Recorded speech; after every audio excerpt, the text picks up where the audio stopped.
My dad, we moved him into an assisted living memory care unit just about a month ago. And about a week and a half, 2 weeks ago, he wound up in the hospital. His oxygen saturation level was in the 80s. And so the facility wanted to send him out to the hospital. Um, and so I've been navigating getting him out of the hospital and into short-term rehab because he spent too many days in the hospital and therefore he got weak.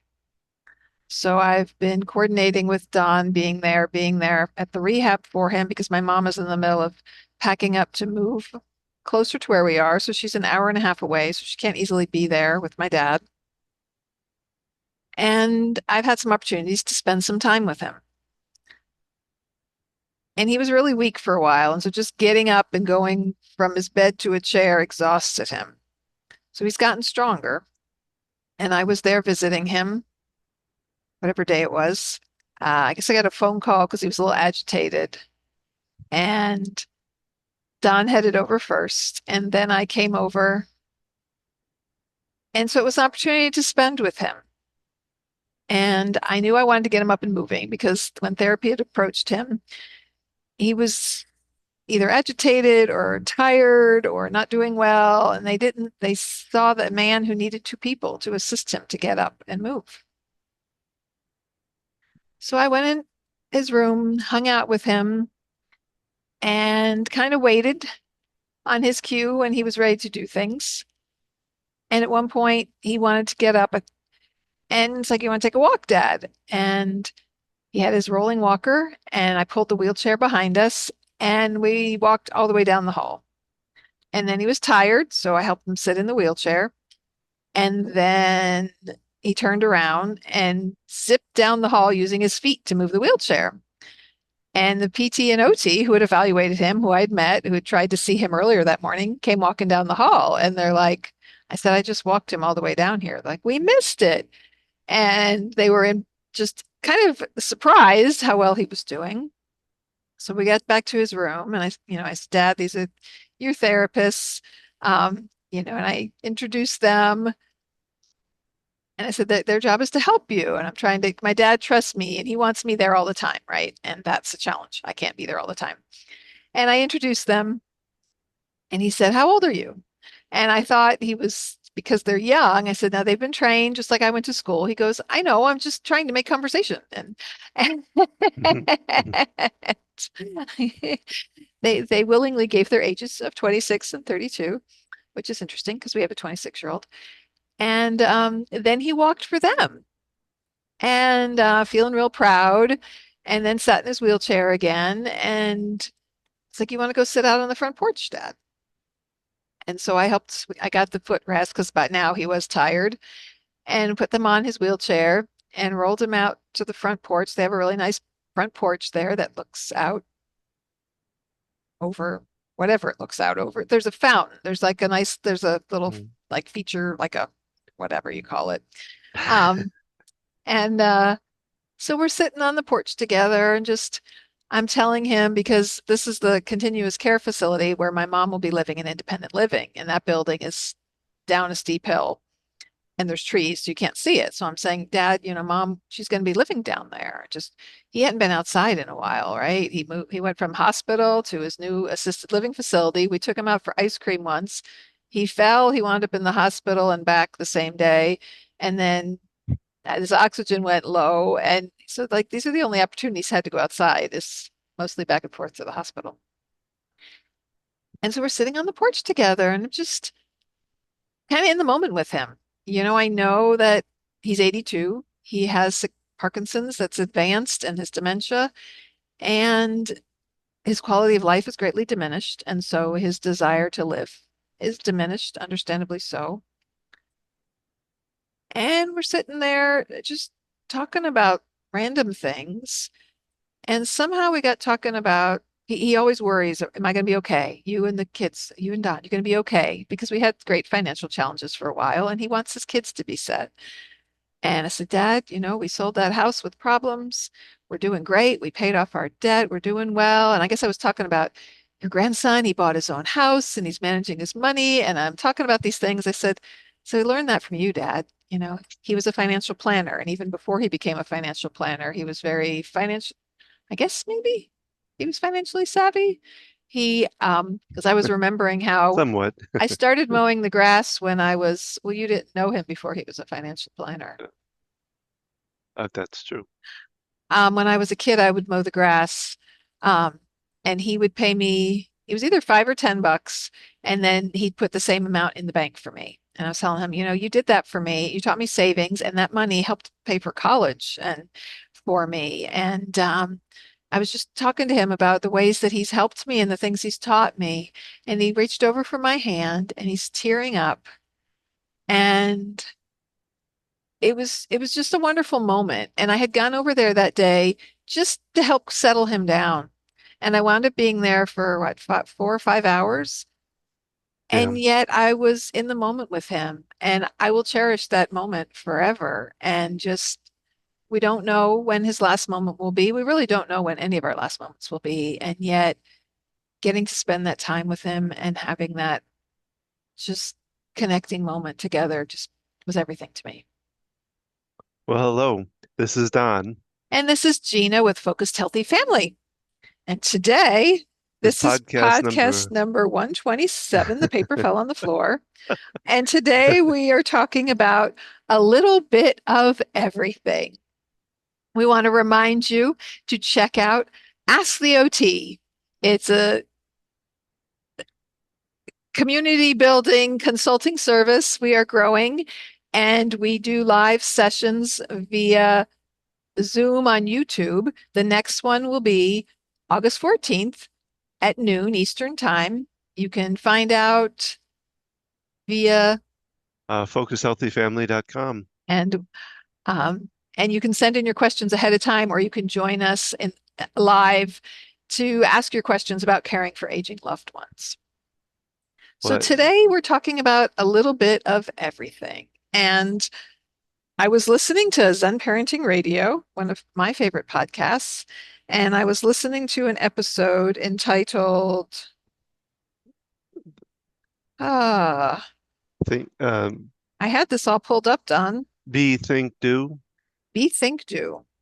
Well, Um, I wanted to just kind of, because it was neat to hear you tell that story. mm, And I got a chance yesterday kind of to do the same thing in a way, and seeing him in a whole different light. He was so much, like you say, so much more lively and going and going, going. And we got to watch an Elvis impersonator and to watch your dad tap his foot, clap his hands, it was a neat experience too. And he was very much there, and talking about it. He was actually mouthing some of the words of the song. So just kind of add that because I think that was a neat moment. I remember when you got home, I was having a little bit of problem with it. Yeah. I was in the doing stage, actually, and I was thinking, oh, we're supposed to be doing this and this and this, and you're over there spending for, and I got really worked up and frustrated over it.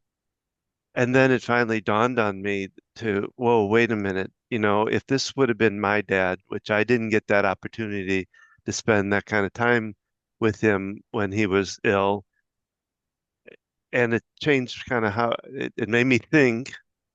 And then I think so. I kind of did that backwards. I was do, think, and be. Then because I came to you and kind of apologized, for being so frustrated when this was an important thing for you to and what you're talking spend. about is that we were gonna record a podcast on that Yeah, day, and because I stayed out so late, so that was your frustration because you kind of connected that with yeah. taking him to the Elvis thing. That wasn't connected because when you did that, I was working all day. No, I know. That's kind of, yeah, Yeah, two different things. I'm sorry, but I'm just tying it together for our listeners who are not in our that's right. heads. I'm not. Here I am doing. I'm not. So in that moment with my dad, you were there.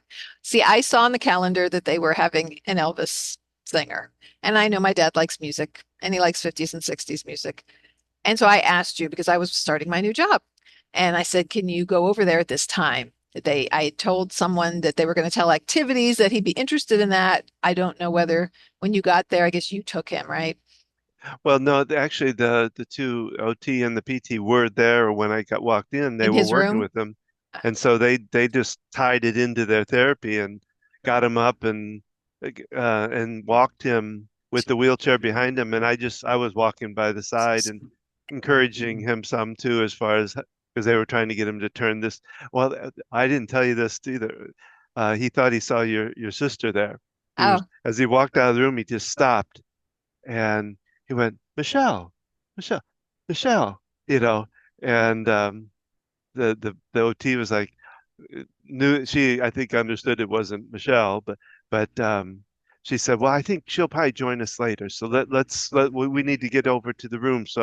And so he turned and he was waving as he's turning, you know. I thought that I just got a kick out of that, you know. so that was a good tactic on her part to Yeah, just rather than saying, "Oh, that's not Michelle," yeah, or that's he was in a happy moment thinking his other daughter was there. yeah. And And he went on very happily, you know. so this is so such a neat opportunity to, I saw that there was something he was interested in. You went and the therapists were working with him, and you were able to, and these are great therapists who were able to say, okay, well, let's walk to the event. This is purposeful activity. This is what the definition of occupational therapy is. So engaging in purposeful activity. He had a reason to walk. He was going to go to an event. Hmm. It wasn't just making him get up and walk right now. Yeah, It's like, I'm tired. I don't want to walk right now. Well, let's go to this activity. Oh, okay. I will get up and walk. And this is such an essential thing in the work I do. And therapists do not engage patients this way. And I mean, this is very much in the foundation of occupational therapy. And, over the years, because of reimbursement, we need to show function when people, and not just set goals of your strength will be this or whatever, your balance will be this score. But occupational therapists are in particular trained to think like this. And so it just makes a difference in motivation, is what I'm getting at. And so they went down there, and then with the music going on, did they do balloon toss with well, him? And they did that they did that before okay. we got down there, probably 20 minutes to a little more than before he started. He was in there, wasn't dressed at the time, but and he was dressed, but not in the Elvis suit, but he was in the and Oh, I yeah, thought you they meant my dad was not dressed. no, no, no, he was dressed too. But no, they had him stand. Well, first they did leg exercises with him as he sat there. So the therapist did exercises with my dad, and while they were prepping for this, and these are great opportunities as a therapist to, I've done this before with, utilizing the activities going on to make things meaningful to someone. So I'm so grateful Yeah. that they were open to that and willing to do that. Because yeah, I remember one time I was on the memory care unit at the building in Charlotte where I've worked for a long time, and I incorporated standing. They were all sitting down with the music, and I said, this patient's goals were standing. So we stood up with the music, and we, swayed to the music and worked on balance. Because I was there to do that with her. And Yeah, well, one of the, I don't know which one it was. She bent down. She said, "I hope you don't mind. We're going to tie therapy into this activity." And I said, "No, no, I think it's great. You know, you guys are got him going, and he was motivated as can be. You know, so it was neat." And so, you think in your be, think, and do, you were being who you were, the therapist, but also you were thinking about how to do it the best way you could, and you did it, you know, just okay. like so. I'm just a simple example of it, right? You know, And on another, um, if I can just read from Kathy Cassini Adams from Zen Parenting Radio, she puts out these little messages every Friday, and we'll share a link to Zen Parenting Radio. Right, Don? Shout out to Kathy, who was okay, on our podcast too. We can share that link. I'm quoting from her. To be is the ability to be conscious, appreciate the present moment, and notice our energy and actions. This is the center of who we are, our sense of self and sturdy foundation. So I was present in the moment with my dad. You were present in the moment, watching him enjoy the music, watching the therapist work with him. You got to enjoy that with him. So that's a connection you have with him now that you did that. That's something you can talk about. So you were in the moment being and experiencing it. To think is to recognize our thinking, acknowledge how thoughts influence us, and remembering that not everything we think is true. It's also about what we know and our capacity to learn, valuing our thoughts while also leaving room for humility and growth. Sometimes our thinking tells us exactly what we should be doing, but we remain stuck in thinking. We tell everybody what we think and how without translating it into doing. So that's something I'm really good at, is thinking about what needs to be done and overthinking. We need to process through things that we need to do, like setting up the podcast. And I spend a lot of time, thinking about things. Like I always say, if we could just channel my brain into um, brain to text is what I want, because I have all these thoughts. I think about these ideas. What I started doing actually to help me is I have a sign in my car that says voice record. And That's what I so was wondering. I saw that and I was kind of curious as to what that meant. So I worked on this with my coach, wonderful Ruthie, and I have time. I'm still commuting to Charlotte, and even when I'm doing other driving, if I have thoughts and ideas in my head, I can voice record and I can go back and then have that to type it up later or figure out however to get that in text format. So it's a way I can utilize my time with all these ideas that I have. And then I go sit down to write. And I'm like, shoot, what was that I was thinking? And so I've used that as a reminder to help me put those thoughts down on paper so that they can turn into action, so they can turn into podcasts. For me, it's a lot about ideas for growing our business, for podcasts that we can do, for things that I can write about and explore. Um, But so it kind of brings up and this is kind of just a humorous thought of what I don't know if you remember the movie Night Shift with was it Henry Winkler and Michael Keaton? I know the name, but I And have no Michael memory. Keaton is the think, always say, and he they have a morgue. They both work in the morgue, and Michael Keaton's constantly got his recorder there, and one of his ideas was putting mayonnaise inside the fish, to make fish To make salad or tuna something. salad. Tuna salad, yeah, tuna salad. So if you feed the fish the tuna Yeah. before you make the No, you salad, feed them the mayonnaise and the ingredients, mayonnaise, yeah, you feed fish tuna. anyway, that just a little. Tuna fish. What if you mix mayonnaise right in the can with the tuna fish? Hold it! Hold it! Wait a minute, Chuck! Take live tuna fish and feed them mayonnaise. Oh, this is good. Call Starkist. Picture came into Interesting. my head as you were And saying now I'm about. kind of curious about this movie. Um, I might include a little clip from it but anyway. something. So this is why this podcast is called A Little Bit of Everything. So as jugglers of the sandwich generation, we are in the middle of a lot of things, and thus our mind is in many different places. Yes. And so this podcast is about that. It's about thinking and being and doing, because all of that is going on all the time, right?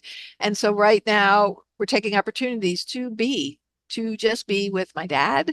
I'm taking opportunities when I'm not with my dad, whether he's at hospital rehab or working my job in Charlotte or my new job, to be with my kids.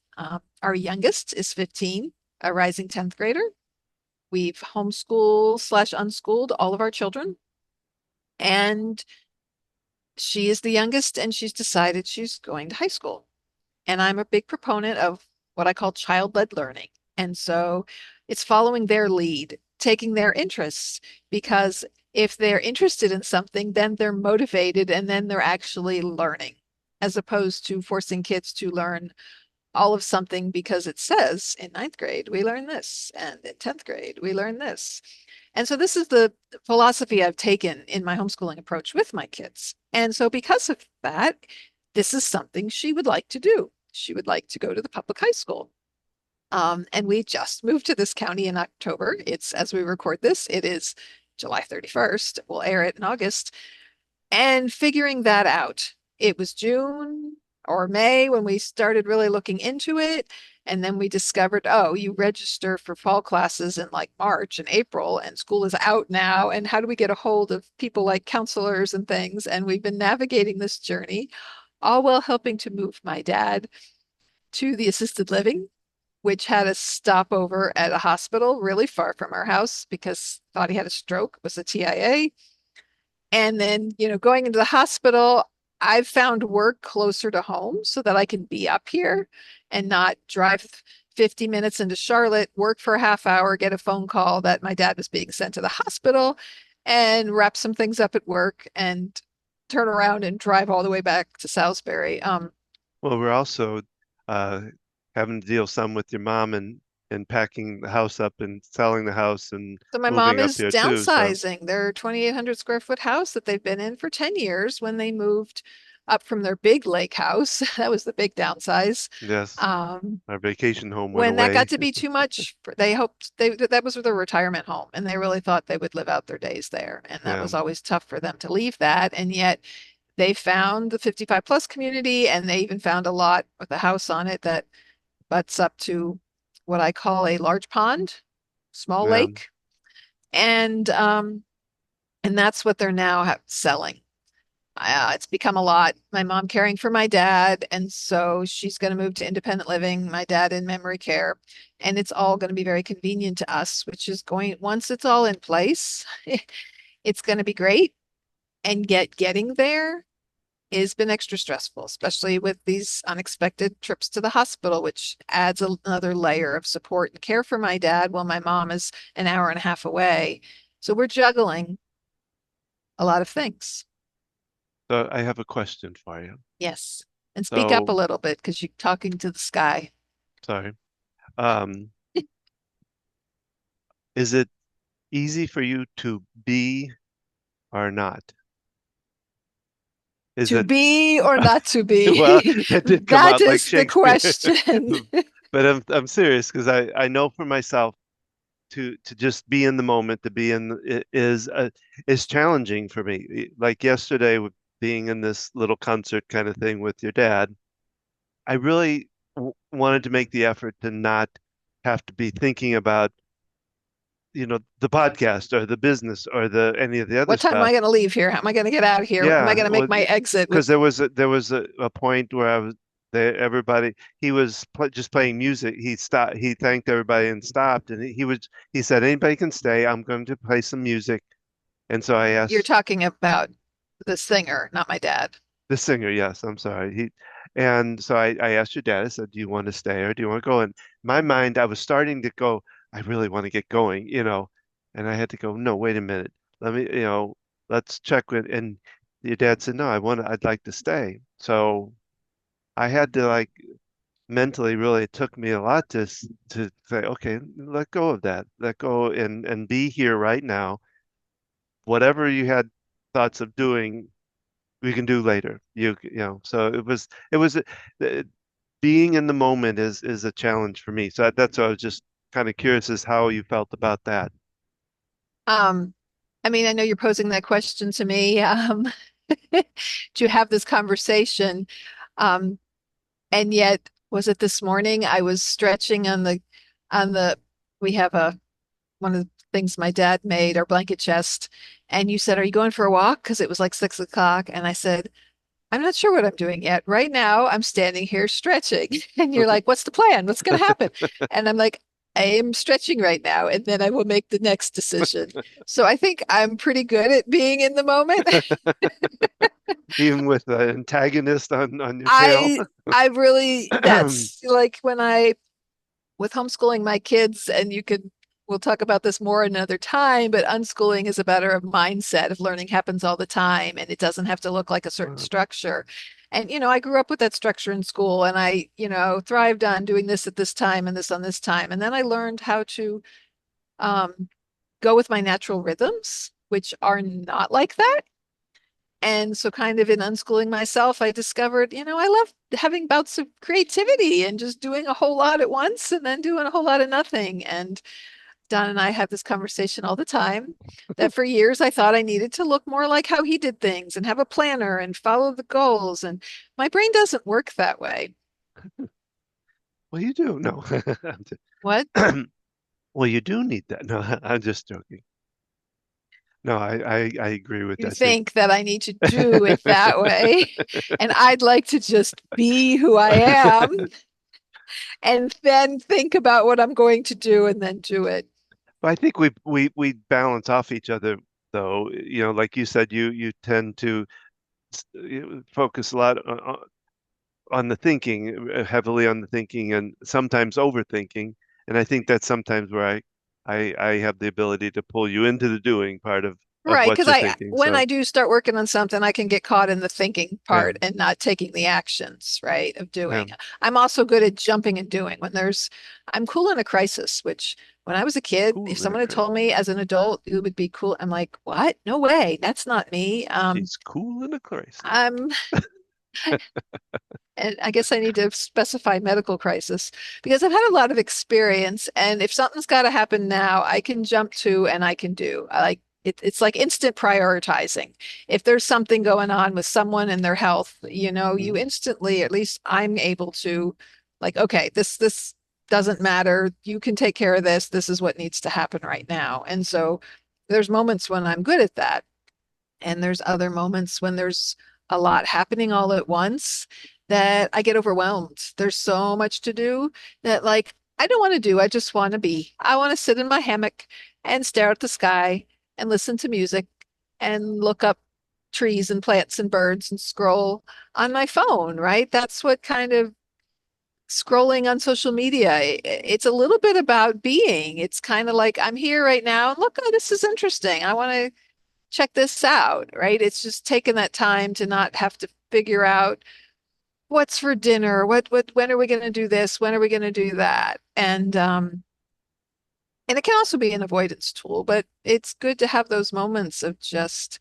And I remember talking to you, Don, about this after your heart attack and things of having hobbies, because with growing a business, it's like you're either taking care of kids or growing the business, right? Or Yeah, working, doing household stuff. And it's like, I'm the person who, you give me $1 million and, tell me I can retire. Like I have endless hobbies. and I, I have endless hobbies. And I don't know if you remember that. Um, and well, yeah, because I've tried, like I like the improv theater, and that's one of the things I still want to do more of because I love doing it. But yeah, it's and taking those opportunities to do those things, right, was a bit of a stretch for you to be oh like, yeah. okay, this is not to earn money. This is not something for caring for my family or the house Mhm. it's something I just like to do. And it even costs something to do it. Yeah, yeah, that I'm curious about that process in your mind of letting go enough to make that decision to take the time to do that for yourself because it's a it can tend to be a little bit of a battle or a debate that goes on in my head, that I have to uh, your I thinker in I there. think, well, I wanted to get this other thought out before I go too far into that, but I think in where we're at in the sandwich generation and dealing with your dad, how actually important it is to be in the be in the moment because like they their thought process and what they come out with, you have to just be wherever they are with that, like we talked about with him seeing your sister, Yeah, that was a perfect example of going with the you flow just with had to someone with be there dementia. in that place and not try to shift it or do something different in that, but to be right there and just flow with it. And that's so important with dementia. When I first worked with people with dementia, I had been working in brain injury rehab with young adults. And so it was very different. You would reorient them to where they were and what was going on. With dementia, that just further Wow. agitates. I had this it was I first started working in a nursing home. I had this elderly man, and he thought I was someone from his high school. And I'm like, today, and I gave him the date, and I did all the orientation, and he got agitated. And Hmm. I kind of learned from that experience. Okay, this is different. This is not brain Yeah. injury rehab, someone who's been in a car accident, and we're trying to help him get their cognition back to where it was. It's Yeah, I learned that from my mom. She used to think she was still back in O'Fallon, which is the hometown she was at, and yeah.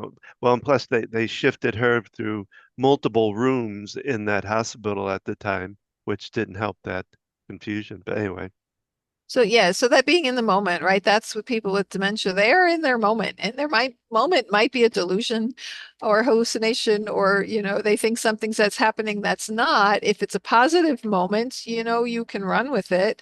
If it's not, you can also say, okay, let's go, you think there's a fire. Let's go over here and we'll get, away from that activity, and, getting them mm, to a place where they can calm, not trying to convince them that no, there's not really a fire there. That's and to you kind of have to join them where they're at. And it's, the same thing with parenting. Um, Joining our kids where they're at. And this is all about my parenting philosophy and homeschooling. Um, what's addressing their feelings, well, in and a also way. joining in their world, getting, Mm. joining where they're at. So when they were little, I created a cabinet in the bottom of the kitchen with just pots and pans and things that wouldn't break. And I let them explore and go in there Very noisily. and make a mess all over the place with pots and pans.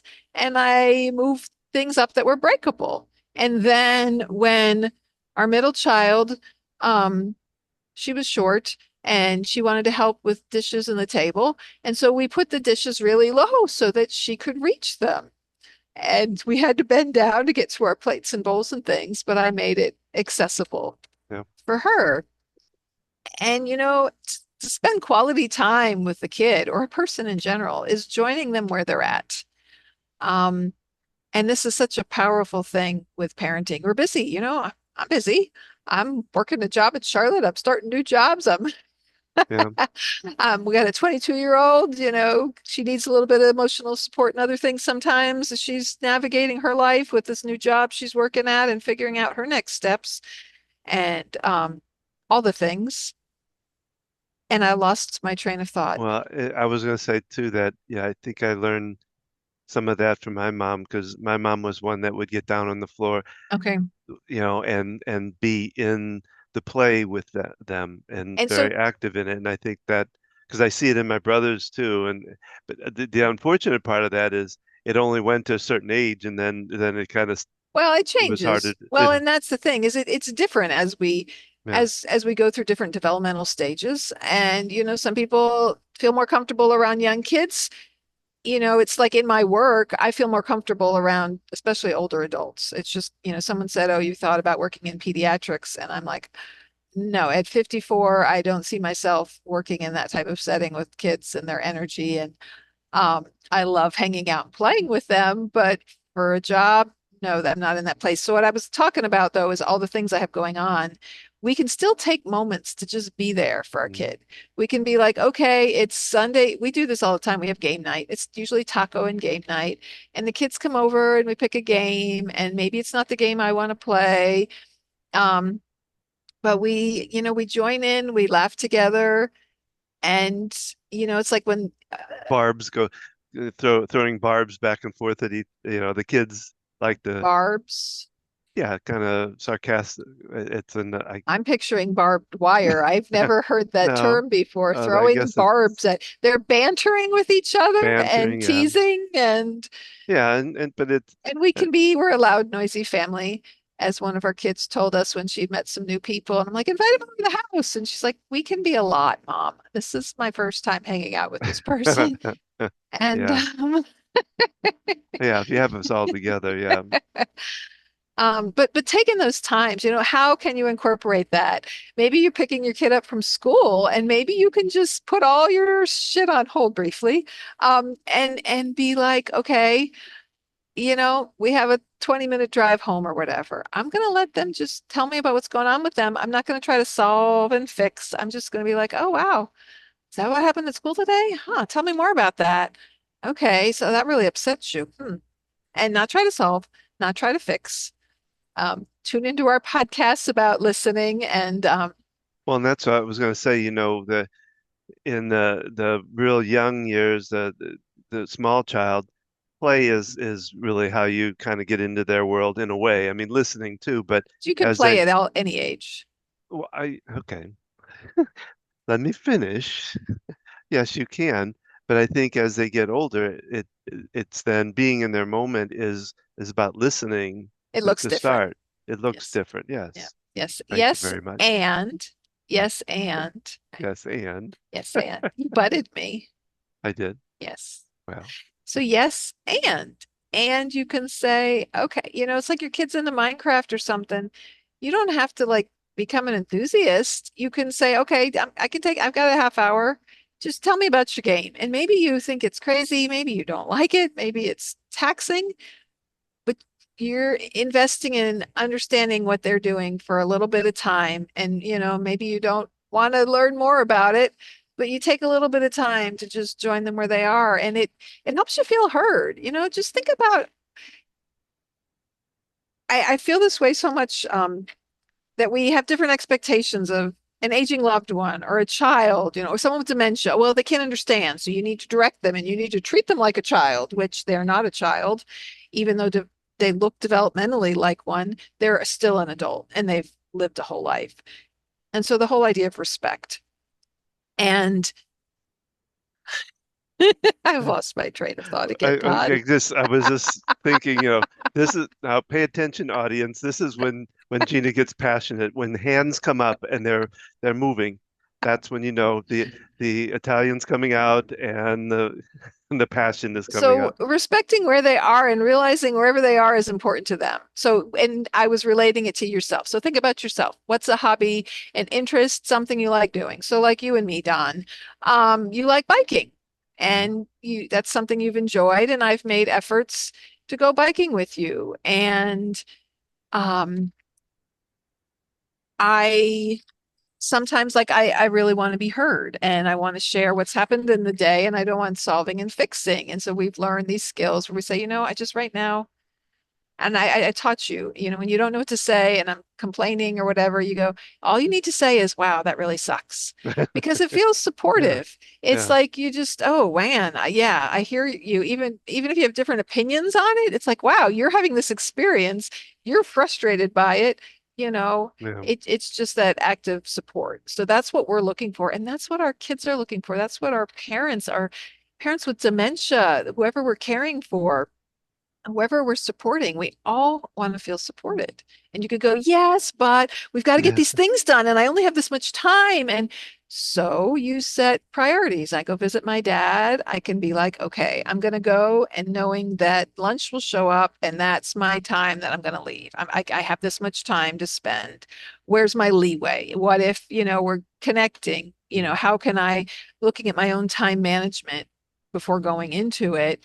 And remembering, what is it that matters? If life ended today, and this could happen to any of us, if this is the last day on earth for us, for a child, for our parent, for our spouse, how do you want to be remembered with it? well, Or it's just it's that ability to go, okay, let's what matters. And Mhm. I'm a very strong proponent of the relationships matter. And um, but that's where I need to work on boundaries and time management and things because I could just work on relationships and just focus on that. And yet, until I figure out how to earn a living doing that, um, there Well, are and other that's what we're things kind of working on. I Yeah. need to get done. I mean, if I'm really good at relationships, I can make it so that everyone around me does all the tasks that need to get done, and I can just be the support and the coach.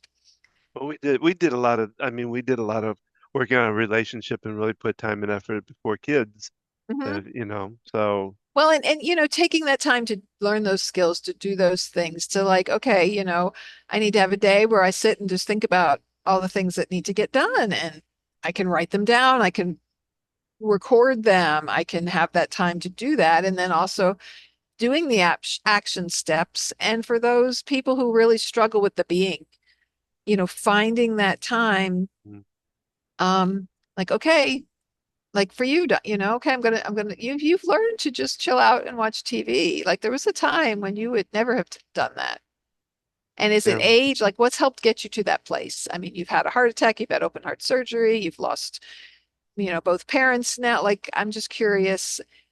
Well, um, I'll give the example. Actually, this morning, one of the session, I was working with somebody, and he was asking me something, and nobody had asked me this before. He has his anxiety, he gets into almost kind of like a panic attack, and he said, "Well, it's really physical. I mean, I feel the physical stuff first because we were talking about what was the thought around it, and he said, "Well, I don't know if I can get there. It's all physical. How do I deal with that?" And first I was telling him well, you can do the tapping if you can think about it. But then when I start thinking about it, it's like, well, start out, let's if you can do some of this working on yourself every day, it gives a long-term effect of being able to manage these things as they come at you. So I think it's the same Like kind of do this stuff every day. So work on tapping every day. work. Well, if we're talking about how do you be in the moment, well, it takes time of working on that all over a period of time, not just I just can't do one thing and all of a sudden I'm able to be in any moment. Sure. And I guess my It's question to you was, do you remember like what helped shift you to be able to start doing more of that? well, I think the heart attack was a big part of it that made me start thinking about about life. And I was kind of angry coming out of that heart attack, and I remember my mind thinking I should be out. It's like that person that gets off the plane that kisses the ground because they had such a rough flight and was so afraid of dying. um, I kept thinking to myself, why am I not wanting to kiss the ground? Why am I not, you know, so Grateful to happy be that I'm, alive and yeah. And so it was just continuing to work on that, to know that the time I have is really precious because so it wasn't like a moment of like clarity coming out of that. no, It it's took, actually the opposite, I think, in a way. yeah, I remember you like worrying about your business and having to make phone calls. And I'm like, Yeah, you're recovering from a heart attack. They yeah, pretty much they brought you back to life. You were almost flatlined, really. Your heart, not barely working and not getting oxygen to your brain. Um, I and think it's here just, you are, 3 or 4 days later, and I'm like worrying about your business and phone calls. And because I remember yeah, taking your phone and reaching out and contacting people for you, but in my mind, I'm going, what? Why is he worried about all those things? yeah. Well, I And was thinking of others instead of myself well, because, you were at the thinking time, about you had to keep your business going. You were well, still, you had to I was actually in the real thing was I was doing SEO work, which is search so many engine op cents per every click of something. And search engine optimization yes, work. SEO, yes, thank you. And I had a program running for a client, and every moment that somebody clicked was costing him. And I'm thinking, oh my gosh, this if I don't stop this, his bill is gonna be outrageous. And that was, so I was thinking about others instead of myself. And I've since Well, that, you were worried about your business instead of your personal life. yeah, You were and worried about, that's starting. I still don't think I'm fully there. I mean, I'll be very honest with you. I'm still have a lot of that going on, but I'm right. doing better and better. The more I really pay attention and say, this is I could be gone tomorrow. Mhm. I never know now, and it especially put that kind of I don't know if I want to call it a paranoid thought, but one little tweak in my chest or in my arm, and I'm thinking, could this be could and so I got to live the moment now. So what I hear you 'Cause- saying is it was a process. Like Yep. you It's didn't a have that, you continuing. didn't have that like aha, like, oh, life is beautiful, and then you were angry that you didn't have that. No. And it wasn't all of a sudden like I know how to be. And it's yeah, there's no I'm not there yet, right, Don? I don't know where is there yet. That's Well, when you're with nirvana and you're back with the one or whatever. So it's a process, right? well, We're and always in process of it. I've Esther, just noticed that you do it much more easily now. Like there was a time when you just sitting and chilling with the TV, I would well, not have seen you do. it also goes to Abraham Hicks, Esther Hicks. One she repeated it this morning when I was listening to, you never get it right. You're not going to get it right. You're never going to get it done because it's a process, and it's the other that she was also part of that in understanding this is a creative process that I create my life from my thought process, which is a tough one for me to really has always been was always a tough one for me to grasp onto and really get it and believe it, because there's like, oh, what, the way I think and that's how my life's going to go. But as I look back over my life, that's exactly how it went. Like we talk about this house, you and I think we created this house. It just took us a while to get there. Our other house was our 5-year house, and it was 22 and a half Yeah. years, and we finally did create, and we love this house. So And I it think, that all played into it too, that I'm creating this. So I want to be in the moment and I want to create from that moment, the next moment. I want to finish. So Kathy Cassini Adams, in her Zen Parenting moment that she shared, and we'll share a link to the do part. I read her other, this directly quoting her. To do is to take action based on who we are and what we think, to follow through on expectations and accomplish tasks. Sometimes staying busy with things is about avoiding who we are and what we think. Like when we get stuck doom scrolling or overindulging in various vices, that's when we need to pause, be conscious, and notice, and then think about how to do things differently. Doing is the tangible demonstration of our being and our thinking, where we manifest who we are and what we think, choosing to respond instead of react, resisting instead of always pushing ourselves, and acting with love. Oh, resting instead of always pushing ourselves, not resisting. Choosing to respond instead of react, resting instead of always pushing ourselves, and acting with love instead of unkindness are things that we do that bring us closer to our being. So for every day involves figuring out when to be, think, and do, moving between all three continually, sometimes within minutes or seconds, recognizing when one is overemphasized at the expense of another without disparaging any of them, because all three, being, thinking, doing, are us. And that's just beautifully written, and it kind of ties together, what we've talked about here today. And I want to end, if I can.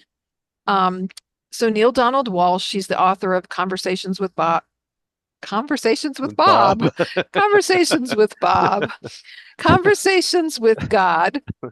That's another great children's book, A Snowman Called Bob. Yeah. Um, that could be our next story for a podcast.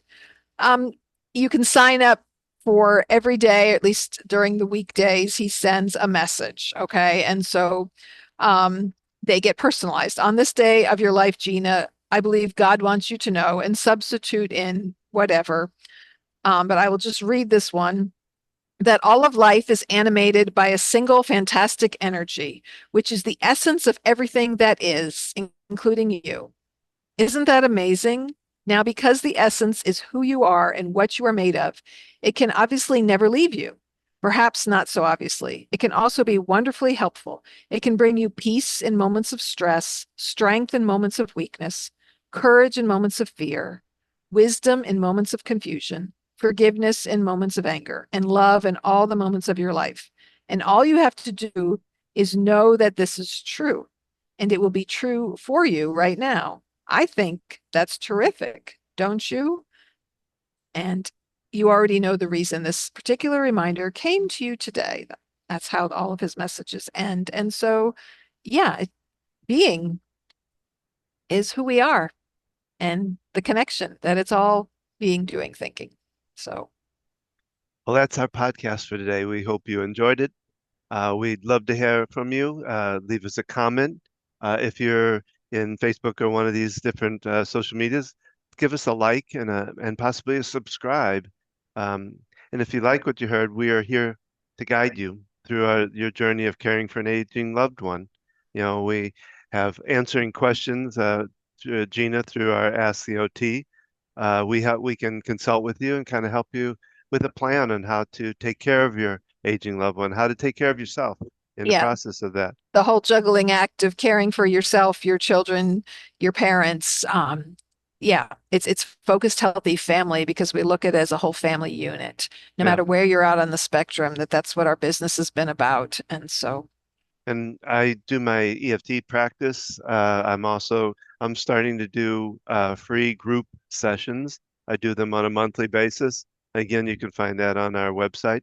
You can find us on Facebook at Focused Healthy Family, Instagram at Focused Healthy Family 1, the number 1, and YouTube at Focused Healthy Family. And of course, that's where we do our Ask the OT. So you can find those there. And you can join us every Thursday for this podcast. And remember, how you speak to your children and your loved ones today shapes their future and yours.